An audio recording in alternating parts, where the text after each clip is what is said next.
TV serial गुम है किसी के प्यार में की कहानी में इस समय खूब बवाल मचल बाटे। रजत और सभी की जिंदगी शादी के बाद और भी तबाह हो गई बा। सभी और रजत के समझ में नहीं आवत कि उ आशिका और अर्श का सामना कैसे करें। वह सीरियल गुम है किसी के प्यार में के फैंस भी शादी के बाद से तरह तरह का बात करता ना। हाल ही में सोशल मीडिया पर दावा कल गई रहल कि सीरियल गुम है किसी के प्यार में का कहानी यह है मोहब्बतें जैसन बाटे। इतना ही नहीं, कई लोग तो सीरियल गुम है किसी के प्यार में की कहानी के बदले खातिर सुझाव भी दे डालना। यही बीच सीरियल गुम है किसी के प्यार में के स्टार हितेश भारद्वाज शो के लेके एगो बड़ा बयान दे दिला बना।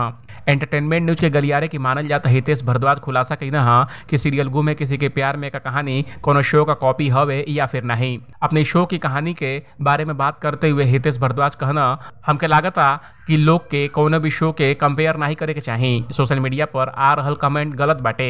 अगर आपके हमार शो पसंद नहीं आवत तो आप कहीं और जाके फन कर सकेनी। इका लोग कंट्रोवर्सी क्रिएट करताटे।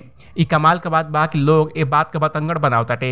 हितेश भारद्वाज की ई बयान से साफ बाटे कि उनके ट्रोलर की कोनो बात से कोनो फर्क नहीं पड़त। हितेश भारद्वाज बिना देर कहले ही लोगों के गुम है किसी के प्यार में के न देखे का सलाह दे देना हवा। हितेश भारद्वाज जानत ना कि उनका फैंस उनका साथ कबो नहीं छोड़ी। हाँ, ये अपडेट पर आपको क्या कहे कमेंट कर हमको जरूर बताई। बाकी अपडेट के लिए देखत रही एबीवी भोजपुरिया।